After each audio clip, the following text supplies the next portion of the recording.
시간이 되었습니다. 자리에 앉으셔서 여러분 기도하시는 마음으로 조용히 기도함으로 오늘 저녁 예배를 드리도록 하겠습니다.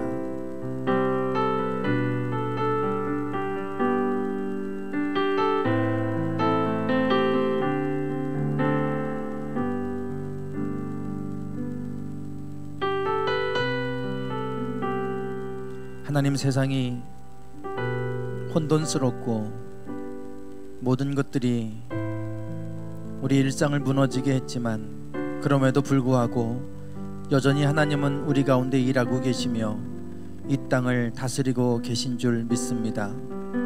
하나님, 우리가 있는 곳에서 늘 주님을 바라보게 하시고 늘 믿음으로 살아갈 수 있게 하옵소서.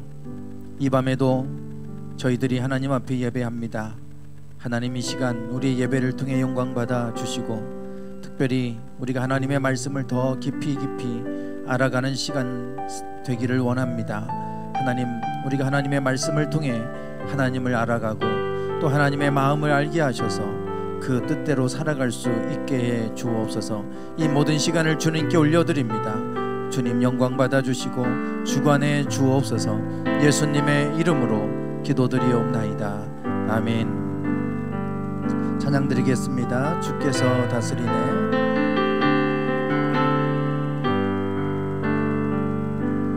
주께서 다스리네 내 삶을. 주께서 다스리네 내 삶을. 주께서 일하시네 지금도. 주께서 일하시네 내 삶에. 주님만 의지해요. 주님만 의지해요. 주님만 의지해요. 예, 주님. 주님만 의지해요. 주님만 의지해요. 주님만 의지해요. 예, 주님. 다시 한번 주께서 다스 내 삶을. 내 삶을. 주께서 다스리네 내 삶을. 주께서 일하시네 지금도. 주께서 일하시네 내 삶에. 주님만 의지해요. 주님만 의지해요. 주님만 의지해요. 예, 주님. 주님만 의지해요. 주님만 의지해요. 주님만 의지해요. 예, 주님. 2절입니다. 주께서 다스리네 이 땅을. 주께서 다스리네 이 땅을. 주께서 일하시네 이 순간.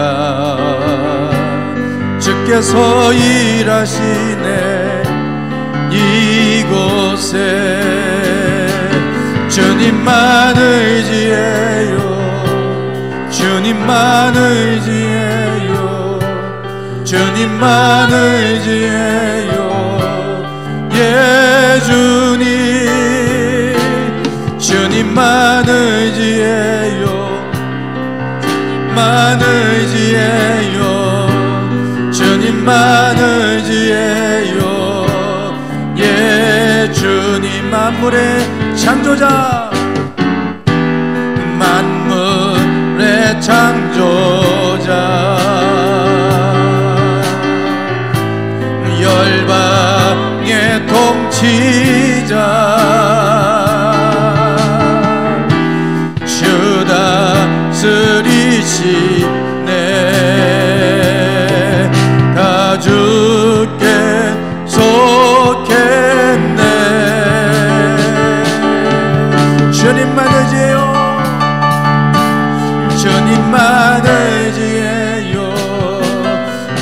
주님만 의지해요.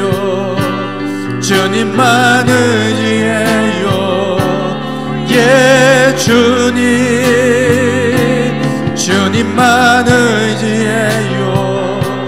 주님만 의지해요.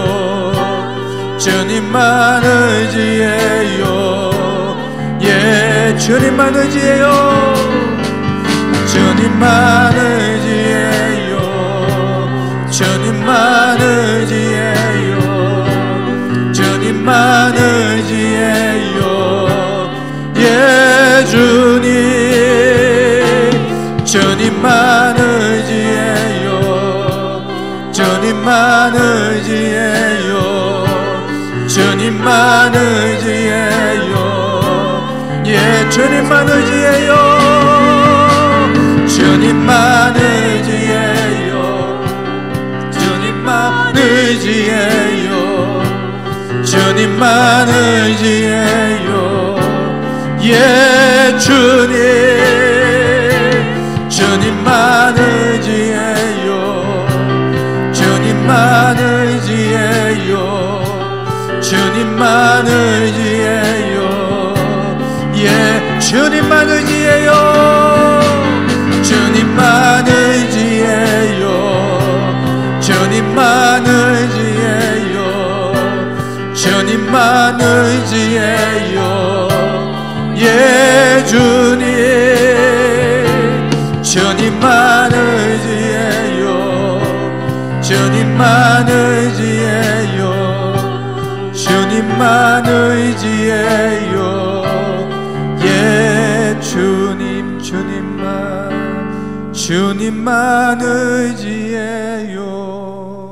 주님만 의지해요. 주님만 의지해요.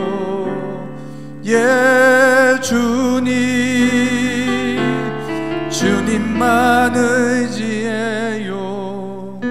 주님만 의지해요. 주님만 의지해요. 예 주님.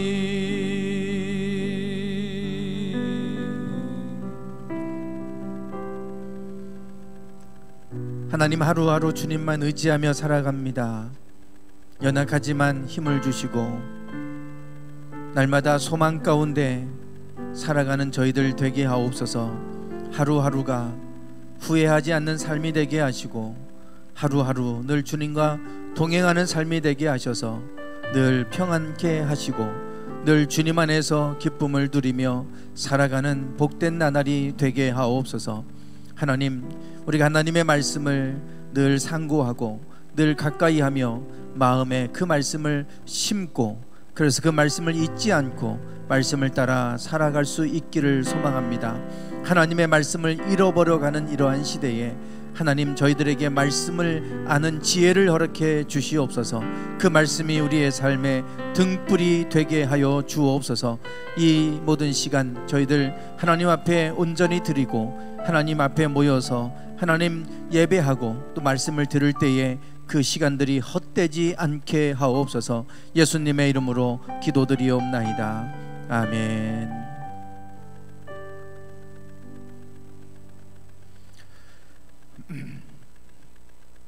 네, 오늘부터 말씀 심는 시간이라고 하는 타이틀로 여러분하고 같이 말씀을, 성경을 우리가 좀 자세히 배워가는 시간으로 좀 삼아보려고 합니다. 가정에서 예배를 드리다 보니까 우리가 교회에서 예배하는 것처럼 뜨겁게 찬양하기도 어려우실 거고, 또 우리 자녀들이 예배로부터 소외되는 이러한 일들도 있고, 또 우리 자녀들이 말씀을 너무 모르고 또 교회 학교 예배가 무너지고 하다 보니까 이제 그런 것들이 좀 부족한 것들이 많이 있습니다. 분명히 신명기 말씀을 통해서 말씀을 마음에 새기고, 그리고 내 자녀에게 부지런히 이 말씀을 가르쳐라, 이렇게 우리에게 당부하고 계신데, 오죽하면 그 말씀을 좌우 문설주에도 새기고 또 나갈 때, 들어갈 때, 또 앉았을 때, 일어날 때 어느 때든지 말씀을 가르치라고 그렇게 말씀을 하고 계시죠. 이 말씀들을 우리가 가르치고 또 우리가 마음에 새기고 그 말씀대로 살아가야 되는데, 우리가 성경을 너무 모르고 살아갈 때가 참 많이 있습니다.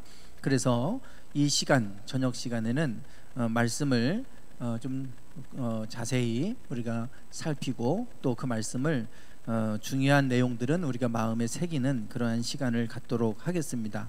저녁 시간에 여러분 가족별로 모여서 이렇게 예배를 드리는 분들은 자녀들도 같이 참여시키셔서 자녀들도 들을 수 있도록, 성경이 어렵게만 느껴지는 그 성경 책이 아니고 우리는 아주 재미있고 또 쉽고 또 그리고 은혜로운 그런 말씀으로 아이들 마음에 새겨질 수 있도록 그렇게 자녀들도 함께 해 주시면 감사하겠습니다.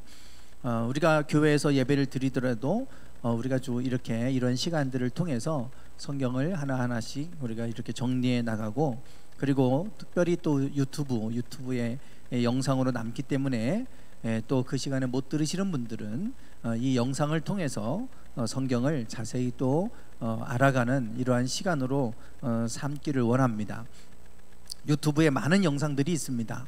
우리가 그러한 영상들보다도 하나님의 말씀과 관련된 영상을 우리가 좀 보는 시간이 필요할 것 같아요. 그래서 이러한 시간들을 좀 갖고 언제든지 유튜브 영상을 통해서 하나님의 말씀을 더 깊이 알고 싶은 분들은 이 영상을 통해서 이렇게 보실 수 있도록 그렇게 해 보려고 합니다.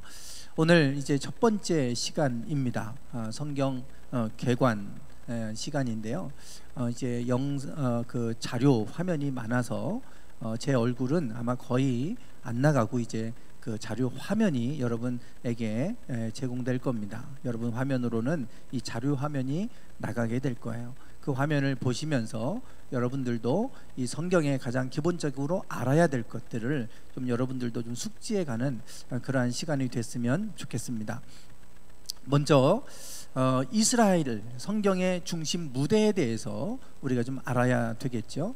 성경의 무대가 되는 이스라엘, 우리 세계는 넓지만 이스라엘이 도대체 어디에 있고 그 이스라엘 성경의 무대가 되는 그 지역은 어떤 지역인지를 기본적으로 좀 아셔야 여러분들이 성경을 읽으실 때 쉽게 이해하실 수 있게 됩니다. 지금 저기 보시면 세계 지도, 앞에 보시면 세계 지도가 보이고 있죠. 지금 그 세계 지도의 한 가운데 빨갛게 동그라미로 지금 되어져 있습니다. 네, 저기가 바로 이스라엘입니다. 한 가운데입니다. 한 가운데. 네, 그리고 지금 요 오른편에는 아시아가 보이시죠? 아시아 대륙이 있고 요 위에는 유럽이 있습니다. 그리고 아래쪽에는 아프리카 대륙입니다. 네, 그리고 저 왼편에는 북아메리카와 또 남아메리카가 있죠. 이 아메리카 대륙은 콜럼버스에 의해서 신대륙이 발견되기 전까지는 그 대륙이 있는지도 몰랐습니다. 그래서 유럽과 아시아, 아프리카가 전부인 줄 알았던 그러한 때가 있었죠. 네, 그 시간들이 사실 꽤 길었습니다. 꽤 길었고 그것이 이 지구의 전부라고 생각을 하고 살았던 때, 그런 때가 있었습니다. 그래서 저렇게 이제 세계 지도가 있고 한 가운데에 이스라엘, 성경의 중심이 되는 이스라엘이 위치를 하고 있습니다. 그리고 곳이 바로 한가운데여서 세계의 배꼽이라고 불리는 곳입니다.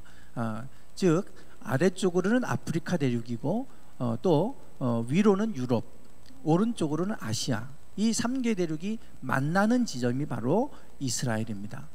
그래서 이 이스라엘을 세계의 배꼽이라 그러고, 지금 보시는 것처럼 한 가운데 있죠. 그래서 배꼽과 같이 중심 지역에 놓여 있는 아주 지리적으로 매우 중요한 지역입니다. 네. 그리고 지금 이렇게 이제 지구본으로, 지구 위에 인공위성에서 찍은 지구의 모습인데요. 지금 저렇게 빨갛게 동그라미 쳐 있는 곳이 이스라엘입니다.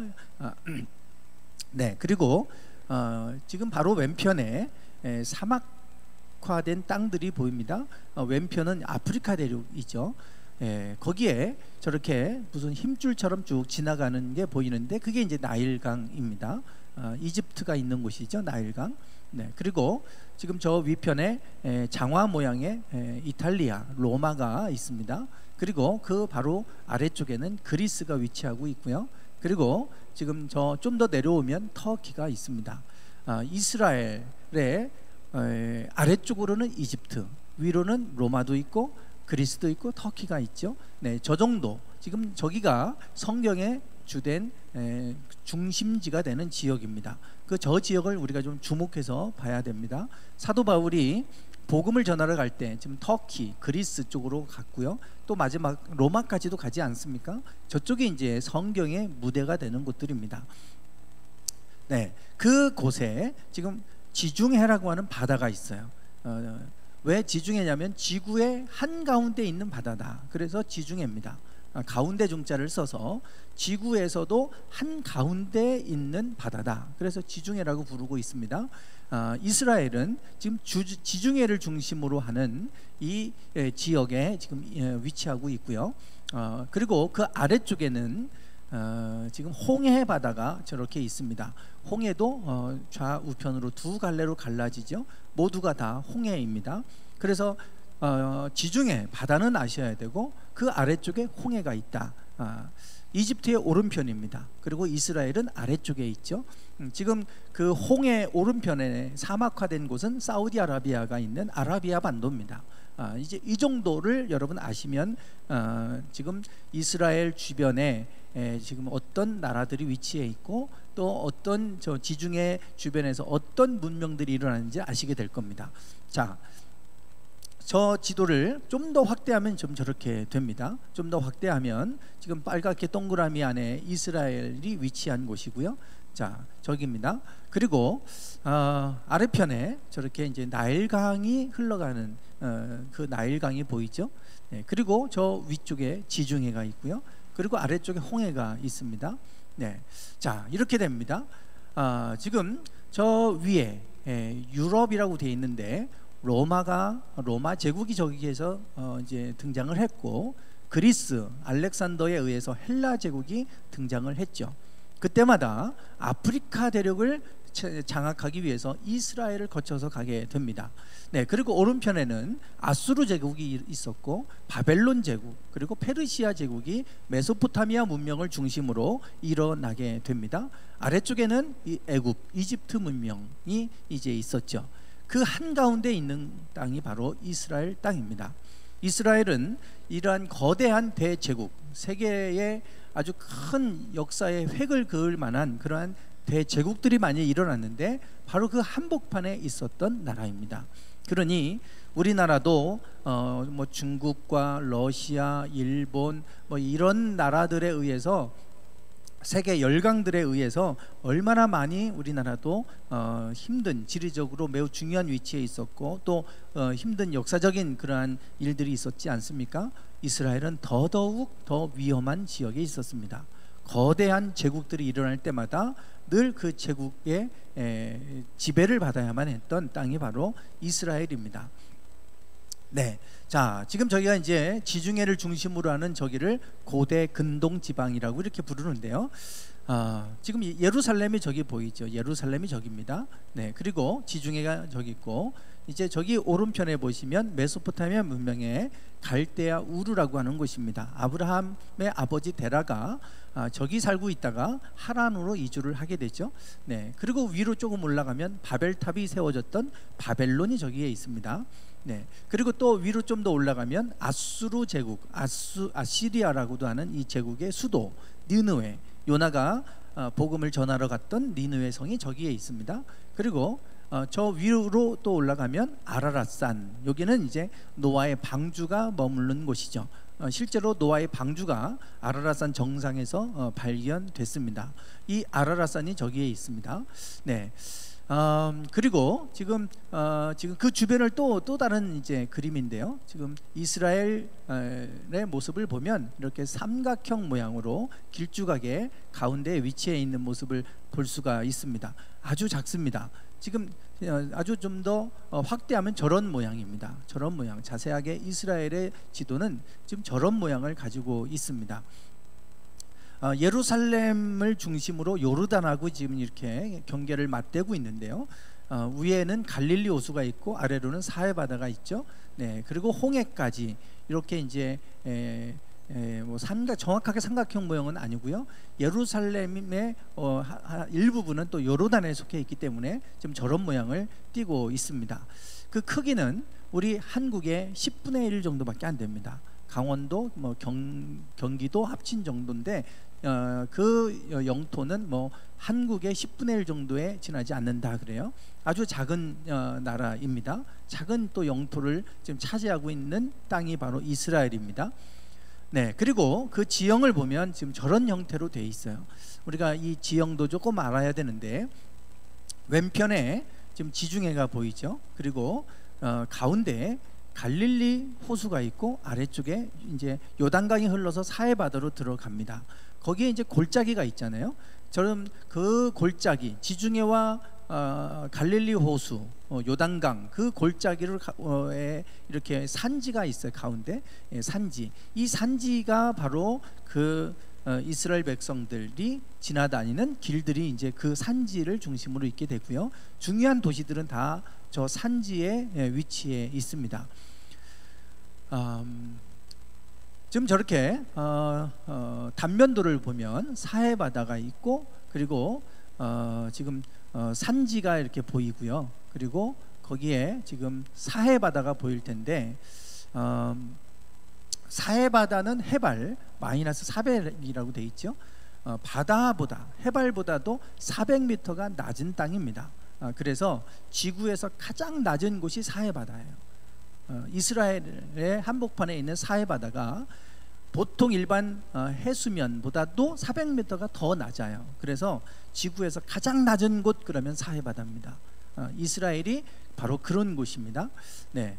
자, 저렇게 단면을 보면 이제 저렇게 돼 있어요. 사해 바다가 지금 해발 마이너스 400m 지점이죠. 그래서 밑에 빨간 선을 쭉 그어 있는 게 이제 해수면이고, 사해 바다는 400m 아래에 지금 있게 됩니다. 그리고 저 왼편으로 이제 사해 바다 쪽으로 올라가면 예루살렘이라고 꼭대기에 있잖아요. 급경사를 이루고 있습니다.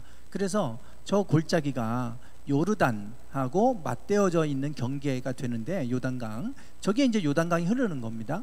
그러니 저 경사가 얼마나 높은지를 좀 아시겠죠. 그래서 저쪽으로는 뭐 건너갈 수가 없어요. 이제 왼편 지중해 쪽으로 이렇게 이제 완만해져 가고 있기 때문에 그쪽으로 이렇게 올라갈 수밖에 없고요.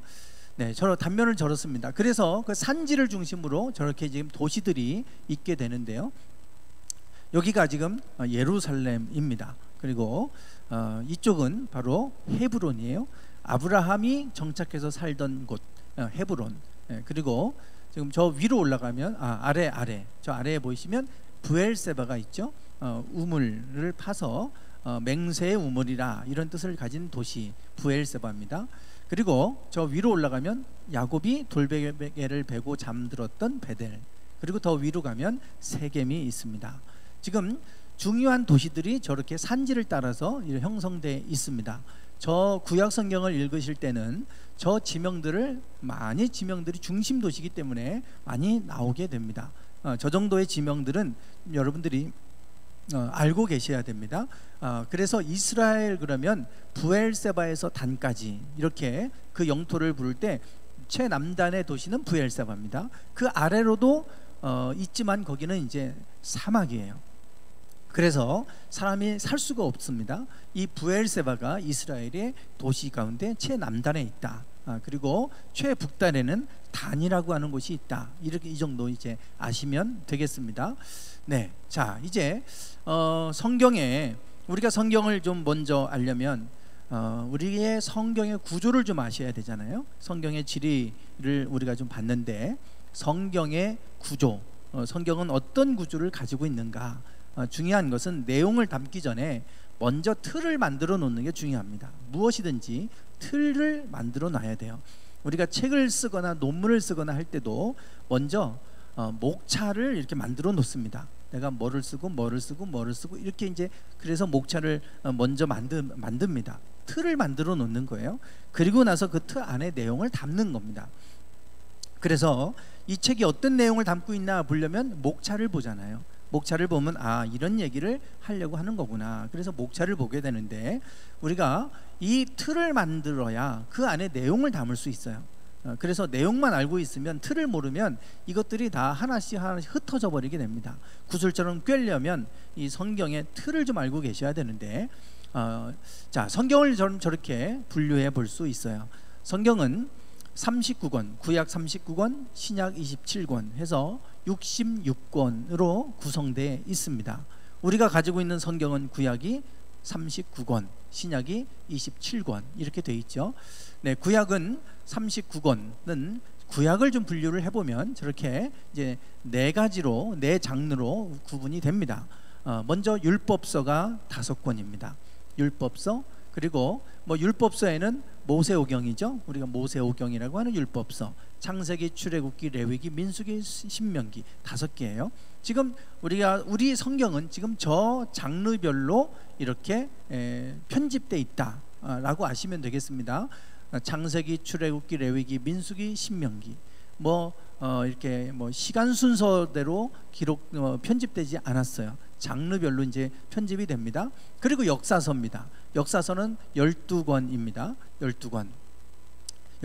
여호수아부터 신명기 다음에 이제 여호수아로 시작되죠. 여호수아, 사사기, 룻기, 사무엘상하, 열왕기상하, 역대상하, 에스라, 느헤미야, 에스더, 여기까지가 역사서입니다. 역사적인 시간의 흐름을 따라서 기록이 돼 있다. 그래서 역사서라고 부르고 있습니다. 12권입니다. 그리고 이제 다음에 욥기, 시편, 잠언, 전도, 아가서 이렇게 이제 5권이 이제 그 다음에 나오게 되죠. 우리는 이거를 성문서라고도 하고 시가서라고 부릅니다. 시의 형태, 장르가 시의 형태다. 그래서 시가서라고 부르게 됩니다. 5권입니다. 그리고 이제 시가서 다음에 예언서가 등장합니다. 이사야부터 시작되죠. 이사야, 예레미야 이렇게 시작되잖아요. 그 예언서가 17권인데 대선지서, 소선지서 이렇게 이제 분류를 합니다. 17권도 대선지서는 5권이고 소선지서는 12권입니다. 그래서 율법서 5권, 역사서 12권, 시가서 5권, 예언서 소선지서 12권, 대선지서 5권, 5, 12, 5, 12, 5 이렇게 지금 나누면 이렇게 됩니다. 대선지서는 이사야, 예레미야, 에가, 에스겔, 다니엘. 이 우리 순서대로예요. 지금 우리 성경에 있는 그 순서대로입니다. 이 5권을 대선지서라고 부릅니다. 대선지서라고 해서 아주 훌륭하고 위대한 선지자, 소선지서는 조금 작은 선지자 이런 게 아니라 분량이 많아서 대선지서로 이제 그렇게 분류를 한 겁니다. 성경의 이 장이 상당히 분량이 많죠. 에스겔도 그렇고 그래서 이 5권을 대선지서라고 분류를 하고 있고요. 그리고 나머지는 소선지서에 들어갑니다. 호세아부터 쭉 마지막 말라기까지 12권입니다. 그래서 지금 구약 성경은 저렇게 네 장르로 구별한다. 율법서 5권, 역사서 12권, 시가서 5권, 예언서 17권. 이 예언서도 소선지서 12권, 대선지서 5권 이렇게 이제 나눠지게 됩니다. 이 정도의 우리가 기본적으로 성경의 틀을 좀 가지고 계시면 되겠어요. 우리가 창세기부터 말라기까지 39권이 쭉 우리가 이제 알고 있는데 그게 그 순서대로 이렇게 이제 나누어지게 된다라고 하는 겁니다. 저 순서를 따라서 성경이 편집되어 있다라고 보시면 되겠습니다. 자, 이제 신약 성경은 27권으로 되어 있는데요. 27권도 마찬가지예요. 27권도 복음서가 4권 나오고요. 역사서 1권, 서신서 21권, 예언서 1권 이렇게 되어져 있습니다. 이게 이제 데칼코마니라고 생각을 하시면 돼요. 구약은 율법서가 나오죠. 그런데 예수님이 이 땅에 오시고 나서 우리에게 율법이 아닌 이제 복음을 주셨잖아요. 그래서 복음서가 나옵니다. 그게 4권이에요. 마태, 마가, 누가, 요한복음. 이것도 순서대로예요. 그 다음에 나오는 게 구약에서는 율법서 다음에 역사서가 나왔죠. 신약도 역사서입니다. 이게 한 권이에요. 한 권. 사도행전. 사도행전. 그리고 구약에서는 율법서, 역사서 다음에 시가서가 나왔잖아요. 시. 근데 신약에서는 시가 아니라 편지 형태로 이제 나오게 됩니다. 그게 서신서예요. 서신서 21권입니다. 서신서는 바울이 쓴 서신 해서 바울 서신이 13권이고, 공동 서신은 이제 누가 썼는지 정확하게 알 수는 없어요. 그렇지만 이제 그 여러 명의 이제 뭐 베드로도 있고 유다도 있고 뭐 여러 명의 등장하잖아요. 그래서 그 서신들을 그냥 여러 명을 다 뭉뚱그려서 공동 서신이라고 이렇게 부르고 있습니다. 8권입니다. 그래서 21권이에요. 마지막으로 예언서, 예언서는 한 권입니다. 구약 성경도 마지막에 예언서가 나오잖아요. 대선지서, 소선지서 이렇게 나눈다고 했는데, 신약 성경도 예언서, 요한계시록을 예언서로 분류를 하고 있습니다. 그래서 구약과 신약, 그러면 율법서 구약은, 신약은 복음서, 그리고 역사서, 신약도 역사서, 그리고 시가서, 신약은 서신서, 구약 예언서, 신약도 예언서. 이렇게 결국 딱 이렇게 반으로 접으면 데칼코마니처럼 거의 접힙니다. 그래서 그렇게 기억을 하시면 구약과 신약 성경의 분류가 어떻게 되는지 아시게 됩니다. 자, 그리고 이제 구약 성경을 우리가 시대별로, 지금은 장르를 따라서 문학 형태로 분류를 한 것이고요. 구약 성경을 시대로 분류를 하면 저렇게 지금 나눠져요. 먼저 창조 시대입니다. 창조. 하나님이 천지를 창조하시고 아브라함이 등장하기 전까지를 창조 시대로 봅니다. 그리고 족장 시대, 이게 이제 아브라함부터 이삭, 야곱, 요셉 이야기가 나오는 창세기 12장부터 50장까지의 그 시대를 족장 시대, 믿음의 조상들이 나오는 시대죠. 그래서 족장 시대로 분류를 하고요. 그 다음은 이제 요셉의 때에 출애굽으로 갔다가 모세 때 출애굽에서 나오죠. 요 때를 출애굽 시대, 이렇게 지금 분류를 하고, 그리고 나서 출애굽해서 가나안 땅에 들어가서 정착을 하게 됩니다. 땅을 분배하고 12지파에게 그 땅을 이제 해서 가나안 땅의 시대가 열리게 됩니다. 이때부터는 12명의 사사가 나와요. 그 각 땅마다 다스리는 자가 나오게 되죠. 그들을 재판관이라는 의미로 사사라고 부르고 있습니다. 사사는 재판관이에요. 그 당시에 지도자들이 했던 가장 중요한 역할은 재판이었어요. 모세도 하루 종일 재판을 하지 않습니까? 그래서 장인 이드로가 너 혼자 날마다 재판을 하고 사람들이 줄을 서고 하루 종일 그렇게 하는 게 이것이 맞지 않다. 좀 더 사람들에게 맡기고 너는 중요한 재판만 해라. 그래서 뭐 백부장, 천부장 이렇게 세워서 그들에게 이 일을 맡기지 않습니까? 솔로몬도 재판하는 일들을 위해서 기도하잖아요. 어린아이 같아서 재판할 줄 모르니 나에게 그 주님의 마음을 분별할 수 있는 그 지혜를 구하는 그 모습도 보게 됩니다. 그래서 이 사사는 재판하는 사람들, 지도자들이에요. 이 12지파에게 땅을 분배했고 각 지파에 사사들이 있었어요. 그 사사 시대를 다루고 있는 것이 이제 사사기입니다. 그리고 사사 시대 이후로 마지막 사사가 사무엘이었죠. 그래서 사무엘에게 우리도 왕을 주시오. 그래서 왕을 세우는데 최초로 세워진 왕이 사울 왕입니다. 그래서 사울 왕, 다윗 왕, 솔로몬 등등등 이제 멸망할 때까지 왕들이 쭉 나와요. 역대상하, 열왕기상하에 그 시대를 왕정 시대, 왕이 통치하던 시대 이렇게 분류하고요. 그리고 북이스라엘도 망하고 남유다도 망했어요. 그리고 남유다가 포로로 끌려갔죠. 그 시기를 포로기 시대. 그래서 70년 만에 다시 돌아옵니다. 포로기 이후 시대, 이렇게 분류를 합니다. 창조 시대에는 이제 창세기 1장부터 11장까지 바벨탑 사건까지를 다루고 있는 이 시기를 창조 시대라 이렇게 부르고, 그리고 창세기 12장부터 50장까지 아브라함, 이삭, 야곱, 요셉의 이야기가 나오는 요 시대, 특별히 이제 뭐 야곱까지죠. 야곱까지를 족장 시대라고 이렇게 부르고 있습니다. 출애굽기는 출애굽 시대는 출애굽기, 출애굽해서 광야 여정을 거쳐서 가나안 땅 요단강 동편까지 갈 때까지를 출애굽 시대로 보고요. 사사 시대에는 뭐 우리가 잘 아는 삼손과 같은 이런 사사 12명이 등장하죠. 왕정 시대 사울, 다윗, 솔로몬 등등 쭉 있었고요. 포로기 시대에 우리가 알아야 될 사람은 다니엘과 에스겔입니다. 그들이 포로로 끌려가서 그 포로로 끌려간 바벨론 땅에서 저런 이제 환상을 보고 저런 묵시를 받아서 기록한 성경이 다니엘, 에스겔이죠.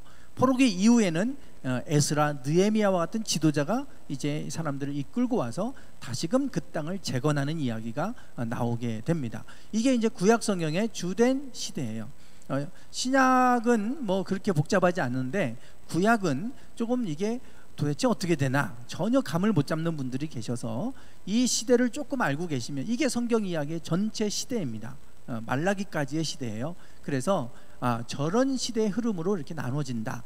이거를 좀 아시면 되겠습니다. 창조 시대, 족장 시대, 출애굽 시대, 사사 시대, 그리고 왕이 다스렸던 왕정 시대, 그리고 멸망해서 포로로 끌려갔던 포로기 시대, 그리고 포로에서 돌아오는 포로기 이후 시대, 이렇게 분류가 돼요. 뭐 그렇게 어려운 것 같지만 사실 어렵지 않습니다. 복잡하지 않아요. 그래서 저 정도의 시대를 여러분들이 좀 아시면 되겠습니다. 자, 오늘 이제 창조 이야기를 간단하게 오늘은 좀 나누려고 하는데요. 창세기의 시작은 창조 이야기로 시작이 됩니다. 태초에 하나님이 천지를 창조하셨다. 태초에 하나님이 천지를 창조하시니라. 사실 매우 짧은 이 한 절이지만 이 한 절이 하나님이 온 우주 만물의 시작에 있었다. 태초는 시작이잖아요. 시작. 하나님이 처음 모든 것의 만물의 시작이 되시는 분이다 라고 하는 것을 우리에게 말씀해 주고 있습니다. 그 하나님이 온 하늘과 땅 모든 만물을 만드셨다. 이것이 우연히 만들어진 것이 아니라 하나님이 창조하셨다라고 하는 것을 분명하게 선언하고 있는 말씀입니다. 우리가 잘 아는 것처럼 창세기 1장에는 이 6일 동안 천지를 창조하시는 이야기가 나오게 되죠. 첫째 날은 빛이 있으라. 그래서 이제 빛을 만드십니다. 그리고 둘째 날에는 이 공간, 스페이스, 이 궁창에 위에 우주에 있는 물을 궁창을 만들어서 궁창 위의 물과 궁창 아래의 물로 이제 나누시잖아요. 이거 이제 둘째 날이고요. 셋째 날은 궁창 하늘 아래에 있는 물들을 한 곳으로 모이게 했더니 바다가 됐고 육지가 드러나게 하셨어요. 그래서 바다와 육지를 나누셨고 그 육지에 이제 식물들을 만드십니다. 그리고 이제 넷째 날은 지금 저 넓은 궁창 위에 그 하늘에 그 궁창에 해와 달과 별 이런 각종 별들을 만드셨죠. 그래서 이게 넷째 날이고요. 하늘을 채워 놓으시는 거예요, 공간을. 그리고 다섯째 날은 이 하늘에 나는 새, 조류를 만드셨고 또 땅에 있는 물, 바다에는 각종 이제 물고기들이 만들어지게 됩니다. 그리고 여섯째 날에는 그 육지에 짐승들과 또 하나님의 형상을 따라 사람을 만드시게 되죠. 이게 이제 6일 동안 하나님이 천지를 다 창조하시는 과정이에요. 그런데 제가 오늘 나누고자 하는 것은 뭐냐면 하나님이 천지를 창조하시기 전에 그때의 모습을 창세기 1장 2절입니다. 1장 2절. 1장 2절에 그 천지가 창조되기 전의 모습을 우리에게 말씀해 주고 있어요. 땅이 혼돈하고 그리고 공허하고 흑암이 깊음 위에 있었다. 여기 이렇게 말합니다. 지금 뭐 아무것도 없었으니까 공허, 텅 비어 있는 건 맞아요. 그리고 빛도 없었을 때니까 깜깜했겠죠. 그런데 혼돈하다. 지금 이게 이제 우리가 알아야 될 부분이에요. 혼돈스럽다, 무질서하다는 얘기입니다. 아무것도 없는 것 같지만 에너지가 아주 커지면 무질서해집니다. 지금 우리가 지구가 온난화되면서 온도가 올라가고 있잖아요. 그러면 온도가 올라가면 어떤 일이 생기냐면 무질서해지기 시작해요. 이 물도 얼어버리면 얼음이 되잖아요. 고체가 딱 형태가 잡힌다는 거는 이게 질서가 잡히는 거예요. 근데 이게 녹아버리면 질서가 이제 흔들려서 액체로 되죠. 막 유동적으로 변합니다. 이게 더 뜨거워서 수증기가 되면 기체가 되면 에너지가 올라가면 이게 증발되면서 기체가 되죠. 그러면 이게 기체가 돼서 막 날아다닙니다. 이제 무질서해지는 거예요. 규칙 질서들이 깨져가는 거죠. 그래서 에너지가 그 하나님이 천지를 창조하시기 전에는 에너지가 너무나 컸기 때문에 무질서 혼돈 속에 있었다, 이렇게 지금 말하는 거예요. 그래서 우리가 창조를 이해할 때는 혼돈이라고 하는 것을 아셔야 돼요. 지금 우리 세상이 갈수록 혼돈에 빠져듭니다. 왜 혼돈에 빠져드는지를 우리는 이 창세기를 통해, 이 창조의 말씀을 통해 알게 됩니다. 우리는 창조 그러면 무에서 유, 아무것도 없는 데서 뭔가 만들어지는, 하나님 만드시는 걸로 생각하지만 하나님이 뭐를 이렇게 아무것도 없는 데서 유를 만드시는 이 창조가 아니라, 하나님의 창조는 지금 이거예요. 무질서의 질서를 부여하는 것이 창조입니다. 창조. 지금 무에서 유로의 창조도 맞아요. 그러나 이거보다 더 큰 개념은 무질서의 질서를 부여하는 것이 바로 하나님의 창조입니다. 지금 이 개념을 좀 우리가 꼭 오늘 이 말씀은 좀 이 개념을 아셨으면 좋겠는데, 왜냐하면 지금 자꾸 세상은 무질서로 가잖아요. 갈수록 혼돈으로 빠져듭니다. 왜 이렇게 되는가? 하나님이 원래부터 무질서 했었는데 그곳에 질서를 부여하셨어요. 그랬더니 거기서 뭔가 막 만들어지는 거예요.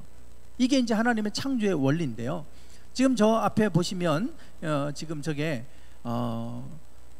물에 관한, 물을 이제 저렇게 그림으로 지금 보여주고 있는 건데요. 물과 수소와 산소가 만나면 물이 되죠. 수소 2개하고 산소 하나가 만나면 이제 물이 만들어집니다. 저게 이제 분자식이잖아요. 저렇게 분자식으로 표현한다고 하는 거는 저기에 규칙이 있다는 거예요. 수소 하나와 산소, 수소 2개와 산소 하나가 지금 붙잖아요. 지금 저렇게 빨간 게 산소고 하얗게 조금 붙어 있는 게 이제 수소인데요. 산소 하나에 수소가 3개 붙지 않아요. 그건 물이 안 됩니다. 산소 하나에 수소가 2개 붙잖아요. 저렇게 붙을 때 물이 되는 거예요. 왜 산소 하나에 수소 2개가 붙는지 몰라요. 그냥 우리는 그 질서를 찾은 것밖에 없어요. 하나님이 거기에 질서를 그렇게 부여하신 거예요. 만약에 저거를 강제로 떼버리면 어떻게 될까요? 수소하고 산소하고, 지금 우리가 수소 자동차, 수소 자동차를 얘기할 때 지금 우리가 친환경 자동차, 뭐 친환경 전기, 에너지 이런 거 지금 만들려고 하잖아요. 그래서 수소를 만들려고 하는 건데, 저 수소는 물에서 산소를 분리해내면 수소가 나옵니다. 그런데 이제 그러려면 많은 지금 에너지가 들어가요. 돈이 들어가고. 그래서 아직도 지금 저게 경제성이 떨어져서 지금 계속해서 연구하고 있는 부분이 있기도 한데요. 저걸 떼놓으면 수소는 기체가 되고 산소도 기체예요. 그러니까 이게 뭐 다 흩어져 버리겠죠. 그런데 저게 딱 붙어버리면 우리 눈에 보이는 물이 됩니다.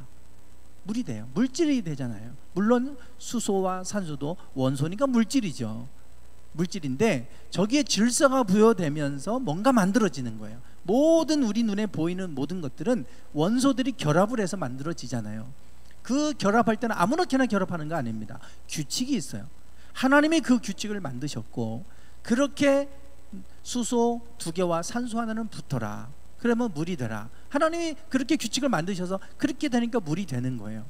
지금 무질서의 질서가 부여되는데요. 지금 저거는 질서가 부여된 겁니다. 그럼 질서를 부여하고 나니까 거기서 만물이, 물질들이 형성이 되고 생성되고 만들어지고 하는 모습을 보게 되잖아요. 이것이 하나님이 창조하시는 원리였어요. 자, 하나님이 이렇게 무질서의 질서를 부여하실 때 그 질서를 부여하시는 방법은 어떻게 하셨습니까? 빛이 있으라 말씀하셨어요. 하나님이 하신 거는 말씀하신 것밖에 없습니다. 하나님이 명령하셨어요. 그랬을 때 그것들이 이제는 그 명령대로 착착착 들어맞으면서 질서가 만들어졌고, 그러면서 만물이 나오기 시작을 합니다. 모든 만물들이 창조가 되는 거예요. 무에서 유가 만들어지는 것이 바로 질서를 부여할 때, 바로 이와 같은 창조가 일어나게 됩니다. 이 질서를 부여하는 힘이 바로 뭐냐? 말씀이었어요. 하나님의 말씀. 태초에 말씀이 계시니라 이러잖아요. 말씀으로 명령하실 때 그 말씀은 무질서한 곳에 질서를 부여하는 힘을 하나님이 그 말씀을 통해서 그 힘을 부여하셨고, 그로 인해서 만물이 만들어져 가는 모습을 볼 수가 있습니다. 전에도 제가 여러 차례 이 영상을 보여드리곤 했었는데 우리 이제 아이들도 학생들도 또 이 영상들을 통해서 이 말씀의 힘, 저는 이 말씀을 처음에 읽으면서 야, 말도 안 된다, 무슨 뭐 말이 무슨 힘이 있다고, 말한다고 해서 뭐가 만들어지고 말한다고 그러나 그랬는데, 이 말에 힘이 있다고 하는 것이 여러 가지 많은 것을 통해서 우리에게 좀 증명되고 있는 것을 보게 돼요. 그 중에 하나가 지금 저 에모토 마사루라고 하는 일본 분인데, 저분은 겨울이 되면 이게 눈이, 오늘 이번에도 눈이 많이 오잖아요. 일본도 막 눈이 2m 넘게 와서 많은 사망자가 막 나오겠다 이런 뉴스가 막 나오고 그러던데, 눈 결정체가 다 있어요. 눈마다 결정체가 저렇게 아름다운 결정체인데 다 달라요. 눈마다 결정체들이 똑같은 게 없대요. 다 다르답니다. 그래서 저분이 이 결정체가 어떻게 나오는 걸까, 이제 여러 가지 실험을 했어요. 그렇게 하면서 이분이 독특한 실험을 하게 되는데, 그 실험한 것을 예전에 저 먹거리 엑스파일이라고 하는 프로그램에서 저 PD가 진짜로 실제로 일본에 가서 그 에모토 마사루를 찾아가서 그분에게 그 실험한 것을 똑같이 실험을 재현하도록 하고 그것을 이제 통해서 영상을 이제 내보낸 적이 있었어요. 실험했던 거는 뭐 저렇게 됩니다. 지금 똑같은 물을 저기다 담아놓고 지금 저 작은 병에다가 글씨를 써놨죠. 하나는 고맙습니다, 하나는 바보, 이런 단어를 써놨어요. 그리고 한참 한 시간 정도 있다가 그 물을 비커에 똠방똠방 떨어뜨려서 얼려본 겁니다. 어떤 결정체가 만들어지는지. 물론 이분이 실험했던 거는 고맙습니다, 바보 딱 이거 하나만 하지 않았어요. 수많은 단어들을 가지고, 심지어는 음악도 해보고, 심지어는 댐에 더러운 물을 떠다가 결정체를 찍어보고, 그리고 기도했을 때 그 결정체가 어떻게 변하는지도 해보고, 여러 가지 다양한 실험을 했어요. 그 중에 저렇게 지금 고맙습니다 글씨만 써놨어요. 심지어는 일본말로 써보기도 하고, 우리나라 말로 써보기도 하고, 독일어로 써보기도 하고, 뭐 사랑, 미움 이런 단어를 해보고 많은 것들을 해서 책을 냈던 적이 있었죠. 그래서 실제로 그런지 실험을 해본 거예요. 저걸 이제 얼려서 급속 냉동을 시켜가지고 얼려서 저것을 이제 결정체를 찍어 보니까 고맙습니다 라고 하는 결정체 사진이에요. 저런 아름다운 모습이 나타났어요. 지금 보세요. 균형이 잡히니까 아름다운 거예요. 저 안에를 자세히 잘 보시면 이게 균형이 얼마나 잘 맞습니까? 너무나 잘 맞죠. 대칭이라든지 이런 것, 비율이라든지 이런 것이 너무나 잘 맞아요. 질서가 잡히면 아름다운 거예요. 질서가 잡혀요. 하나님이 보시기에 심히 좋았더라. 온 우주 만물을 창조하실 때 하나님 보시기에 심히 좋았더라 그러는데, 질서가 잡히면 아름다운 겁니다. 그런데 그 질서가 깨지고 무질서해지면 그것이 아름답지 않아요. 뭐든지 마찬가지예요. 우리 안에, 우리 주변에 뭐 요즘에 신박한 정리도 나오고 그러잖아요. 어떤 집들 보면 너무 엉망진창이고 막 그렇게 어떻게 저렇게 하고 살 수 있을까 싶을 정도로 그런 모습으로 살아갑니다. 그런데 그걸 정리해 주는 것밖에 없어요. 뭐 인테리어 해주는 것도 아니고 그냥 정리해 줘요. 근데 정리할 때 원칙이 있잖아요. 버릴 거 막 버리고 비우잖아요. 그러고 나서 정리를 합니다. 그러면 이분들이 나중에 와서 보고 깜짝 놀라죠. 감동을 받아서 울어요. 왜? 지금까지 이렇게 살 수 있는데, 똑같은 집에서 똑같은 걸 가지고 하는데 우리는 왜 이렇게 살았나, 이러면서 이제 너무 감동을 받아서 우는 모습들을 많이 보게 됩니다. 하나님이 천지를 창조하실 때 질서가 부여되면 하나님 보시기에 심히 아름다웠다, 이것인데요. 우리의 환경도 마찬가지고 우리의 마음도 마찬가지예요. 저렇게 질서가 잡히고 균형이 잡히면 우리 마음도 아름다워지는 거예요. 선이라는 건 다른 게 아닙니다. 질서가 잡혀 있을 때 그것이 선이 돼요. 그런데 질서가 깨지면 그게 악이 되는 거고, 그것이 무질서가 되는 거고, 보기에 심히 좋지 않은 모습으로 되는 겁니다. 바보라고 하는 것을 이렇게 쓴 단어, 그 물을 얼린 것을 보니까 결정체가 만들어지질 않아요. 가운데 조금 뭔가 결정체가 만들어지려고 조금 했던 모습은 있는데 없어요. 그러니까 지금 뭐 전혀 이런 질서가 만들어지지 않고 무질서한 상태이기 때문에 저 모습을 보고 누가 아름답다고 하겠어요. 지금 두 사진이 너무 비교가 되잖아요. 저런 걸 보면서 제가 저런 책도 보고 저런 저 프로그램에 나오는 그러한 영상도 보고 하면서, 아, 정말 하나님의 말씀이 힘이 있다는 게 저거구나. 물이 그걸 어떻게 알아요? 물이 무슨 글씨 써놓은 일본어를 어떻게 알고 한국말을 어떻게 알고 그거 어떻게 알겠습니까? 그런데도 불구하고 여러 가지 실험을 해봤는데 비슷한 결과를 내놓고 있더라 라고 하는 것이죠. 그런 걸 보면 말에는 힘이 있다, 말은 질서를 부여하는 힘이 있다는 거 알잖아요. 우리말도 그렇다면 하나님의 말씀의 힘은 어떠겠어요? 하나님의 말씀의 힘은 뭐 우리가 말로 표현할 수 없는 거죠. 지금 아까 제가 물에 대한 부분들을 말씀을 드렸는데 저 안에 지금 원자들 안에 저렇게 원자를 중심으로 전자가 돌고 있어요. 저 안에는 이 아까 수소와 산소가 강한 힘으로 붙어 있습니다. 그것을 우리는 강한 핵력이라 그래요. 저걸 이용한 게 핵폭탄이잖아요. 저 안에 있는 힘이 존재하는데 저걸 강제로 떼버리면 그 반작용으로 강력한 폭발이 일어나게 됩니다. 그게 핵폭탄이잖아요. 핵폭탄. 예. 그래서 일본 그 2차 세계대전 때 나가사키와 히로시마에 원자폭탄을 투여했는데 저게 원자폭탄이 그 당시 투하했던 원자폭탄 길이가 3m고 지름은 0.7m 정도밖에 안 되는 이 폭탄을 하나 상공에서 떨어뜨렸어요. 그래서 원자폭탄이 폭발하고 나서 지금 저렇게 히로시마가 저렇게 완전 쑥대밭이 돼버렸습니다. 저게 무슨 힘이냐면 그 원자, 눈에 보이지도 않는 그 원자 세계 안에 존재하는 힘이에요. 우리는 못 느끼죠. 그런데 그거를 떼버리면 어마어마한 힘이 생깁니다.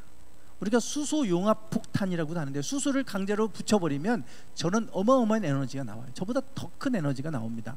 그래서 이게 큰 폭탄이 돼버리곤 하는데 저게 바로 원자 안에 존재하는 힘이에요. 하나님이 만물을 붙들게 하는, 질서를 유지하게 하는 그 힘의 크기가 어느 정도인가 저거를 보면 알 수 있잖아요. 하나님이 우주 만물을 다스리는 것이 그냥 저절로 되는 거 아니에요. 그 속에는 보이지 않는 힘이 작용하고 있어요. 보이지 않는 원자 세계 안에 힘이 작용하고 있고 이 모든 것들 안에 질서가 유지되고 있다 그러면 그 안에는 뭔가 보이지 않는 힘이 작용하는 겁니다. 우리가 마음의 평안, 하나님이 나의 삶을 평안으로 평안케 하신다, 평안하게 인도하신다, 그냥 저절로 평안해지는 거 아닙니다. 거기에는 많은 에너지가 필요한 거예요. 그것이 하나님이 우리의 삶 가운데 일하시는 것이고 그 힘이 어느 정도인지 저걸 지금 통해서 보여주는데 지금 우리가 지구온난화로 인해서 지구가 지금 평균 온도가 막 지금 올라가고 있잖아요. 그래서 지금 전 세계가 지금 추위, 강추위, 뭐 또 눈 때문에 막 이렇게 몸살을 앓고 있죠. 지금 뭐 지구의 평균 온도가 늘 똑같아야 되는데 지금 올라갑니다. 상승하고 있어요. 어떤 곳은 춥고 어떤 곳은 덥고 이러는데 평균 온도는 똑같아요. 그게 저절로 되는 것 같지만 하나님의 질서를 유지하고 있는 힘이에요. 그런데 지금 저게 깨지고 있어요. 그래서 지금 우리가 여러 가지 많은 기상이변이 일어나는 것도 지금 저 지구온난화 때문입니다. 어떻게 보면 바이러스도 마찬가지예요. 네. 그리고 남자 여자의 성비도 1:1. 다 이게 누군가가 그냥 저절로 되는 것 같지만 아니에요. 뭐 여기 어떤 데는 아들만 태어나고 어떤 데는 딸만 태어나고 그러는데도 전 세계 성비를 보면 다 1:1 비슷합니다. 나라마다 다 비슷해요. 1:1이에요. 참 신기하잖아요. 그 힘들이 이게 저절로 우연히 되는 게 아니고 보이지 않는 곳에서 하나님이 질서를 만들어 놓으셨어요. 그 질서, 이것이 하나님이 말씀으로 질서를 부여한 힘입니다. 이게 창조예요. 자, 이제 말씀을 좀 제가 마무리를 할 겁니다. 지금 우리는 질서에서 무질서의 세상으로 가고 있어요. 그 무질서도는 점점 커져가고 있습니다. 왜 질서에서 이 세상은 무질서로 가겠습니까? 원래 무질서한 곳에 하나님 질서를 부여하셔서 하나님 보시기에 심히 아름답게, 하나님 보시기에 심히 좋은 세상으로 만들어 놓으셨는데, 그런데 이 세상은 질서에서 무질서의 세상으로 빠른 속도로 지금 가고 있단 말이죠. 그 이유가 하나님의 말씀에 있습니다. 하나님의 말씀을 우리가 받아들이고 말씀 안에 있으면 그 속에 질서들이 회복됩니다. 그런데 말씀을 잃어버리면 점점 무질서해져 가게 됩니다. 오늘 우리는 이 하나님의 말씀을 잃어버려 가고 있어요. 기독교 국가라고 하는 미국도 그렇고 유럽도 그렇고 이 질서, 무질서도가 점점 커져가죠. 왜냐하면 하나님을 부정하고 하나님의 말씀을 버리기 때문에 그래요. 그래서 오늘 우리가 질서를 붙드는 힘은 하나님의 말씀에 있다는 겁니다. 예전에 우리가 토마스 선교사가 우리나라에 왔을 때 성경책 몇 권을 들고 왔다가 복음도 전해보지도 못하고 참수당해서 순교를 당했잖아요. 그런데 그 성경책을 누군가가 들고 갔고 그것을 성경책을 가지고 집을 도배했다가 그곳이 교회가 됐잖아요. 늘 누워서 그 성경을 읽다가 그곳이 교회가 됐고, 그곳에 많은 사람들이 그곳에 와서 그 성경을 읽다가 다 하나님을 알게 됐고 예수님을 믿고, 그러면서 그 교회가 나중에 평양 대부흥운동을 일으키게 되는, 성령이 강력하게 역사하는 장대현 교회가 되잖아요 나중에. 그래서 이 유교와 불교로 찌든 이 나라에 교회들이 세워지는 놀라운 역사가 이 성경을 통해 일어났어요. 성경 말씀은 힘이 있습니다. 하나님의 말씀은 힘이 있어요. 우리가 상상하는 그것을 초월하는 힘이에요. 하나님은 이 무질서의 질서를 부여하는 그 강력한 힘을 말씀을 통해 부여해 놓으셨어요. 오늘 우리는 이 말씀을 우리가 늘 가까이 하고 이 말씀 안에 있고 말씀을 우리 마음에 심겨놓고 그 말씀 안에 있으면 그 말씀은 반드시 우리 삶의 질서를 부여하는 힘이 되는 줄 믿습니다. 여러분 가정 안에도 자녀들에게도 말씀을 가르치세요. 말씀을 읽게 하세요. 자녀들이 자꾸만 잘못된 길로 빠진다고 걱정하고 잔소리한다고 되지 않습니다. 자녀들에게 말씀을 가르치시고 말씀을 읽게 하면 그 말씀이 그 자녀들의 삶을 이끌어가요. 그 자녀들의 마음을 다듬어 가게 됩니다. 중요한 것은 말씀이에요. 내 힘으로는 할 수 없지만 하나님의 말씀은 합니다. 그래서 오늘 우리가 모든 것에 무질서의 질서를 부여하는 힘은 말씀에 있다. 하나님은 말씀으로 혼돈스러웠던 이 세상에 질서를 부여하시고 하나님 보시기에 심히 좋았더라 이렇게 말씀하시는데, 하나님이 천지를 창조하시는 이 과정에는 하나님의 말씀이 있었어요. 네, 이제 마지막 요한복음 1장 1절에서 이렇게 말씀합니다. 태초에 말씀이 계시니라. 이 말씀이 하나님과 함께 계셨으니 이 말씀은 곧 하나님이시니라. 태초에 말씀이 계셨다고 그래요. 이 요한복음에서 말하는 말씀은 예수님입니다. 예수님이 육신을 입고 오신 분은 예수님이지만 육신을 입고 오지 않고 하나님 나라에 계실 때는 어떤 모습으로 있냐면 말씀으로 존재하시는 거예요. 하나님은 곧 말씀이시라 그랬고 지금도 말씀으로 일하고 계시고 지금도 말씀을 통해서 우리에게 말씀하고 계시고 이 말씀으로 존재하고 계시잖아요. 지금도 하나님은 이 말씀을 통해 일하고 계시는 줄 믿습니다. 우리에게 주신 성경 말씀, 구약 이 39권과 신약 27권, 66권 이 말씀을 우리에게 주셨어요. 이 말씀 성경은 다른 책과 달라요. 하나님의 말씀이에요. 그래서 이 말씀은 곧 하나님이시고 이 말씀을 통해서 우리 가운데 일하고 계세요. 그래서 여러분들이 이 성경 말씀을 좀 우리가 가까이 하고 이 말씀을 부지런히 자녀들에게도 읽히고 가르쳐야 되는데, 그러려면 우리가 성경을 많이 읽는 것도 중요하지만 성경을 좀 알아야 되겠다. 그래서 우리가 성경에 대해서 성경 말씀이 마음에 심어지도록 해야 되겠다. 그래서 이런 시간을 좀 갖기로 했습니다. 여러분에게 미리 알리지 않고 이렇게 좀 시작을 해서 아직 뭐 준비가 안 되신 분들도 있겠지만 이러한 시간들을 통해서 여러분들이 좀 성경을 알아가고 또 자녀들도 하나님의 말씀을 좀 가까이 할 수 있는 그런 시간들이 됐으면 좋겠어요. 여러분들이 그렇게 이 시간을 준비하시고 또 그렇게 말씀으로 여러분들이 하나님을 더 가까이 만나는 그런 시간이 되기를 소망합니다. 기도하겠습니다. 하나님,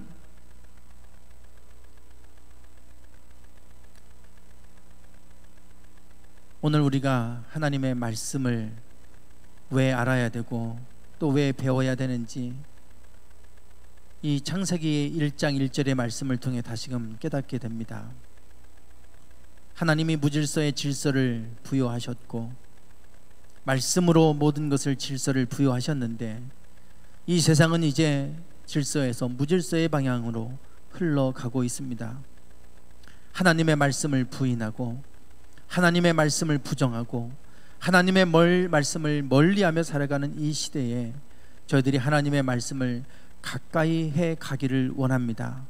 하나님, 날마다 우리에게 비록 짧은 말씀이라 할지라도 말씀을 읽고 말씀을 묵상하고 말씀을 가까이 할 수 있는 시간들을 우리가 가질 수 있게 해 주시옵소서. 그 말씀을 통해서 하나님은 오늘도 우리에게 말씀하고 계시고 그 말씀을 통해 우리의 삶 가운데 일하고 계심을 믿습니다. 하나님, 우리의 많은 시간들, 하나님, 세상의 여러 가지 많은 일들로 빼앗기지만 우리의 마음 빼앗기지 아니하고 하나님께 우리가 집중하고 하나님의 말씀 앞에 나아가서 그로 말미암아 말씀을 통해 우리의 삶의 질서들이 회복되는 은혜가 있게 해 주시옵소서. 가정들마다 또한 자녀들의 마음마다 모든 일상들이 주님 안에서 아름답게 질서들을 회복해 가기를 원합니다. 무질서한 세상입니다. 우리의 마음도 무질서해지지 않도록 붙잡아 주시고 하나님 안에서 우리의 마음이 아름다운 질서를 회복하게 하셔서 우리가 어느 곳에 가든지 아름다운 삶을 살아갈 수 있게 해 주시옵소서. 하나님, 이 시간을 축복하여 주시고 이 시간을 통하여서 하나님의 말씀이 내 마음에 또 내 입술에 얼마나 단지를 깨닫고 그 말씀 앞에 나갈 수 있는 그러한 시간들 되게 해 주옵소서. 하나님, 이번 주 한 주 남은 시간도 함께 해 주시고 동행하셔서 여러 가지 어려운 일 만나지 않도록 함께 해 주옵소서. 예수님의 이름으로 축복하며 기도드리옵나이다. 아멘.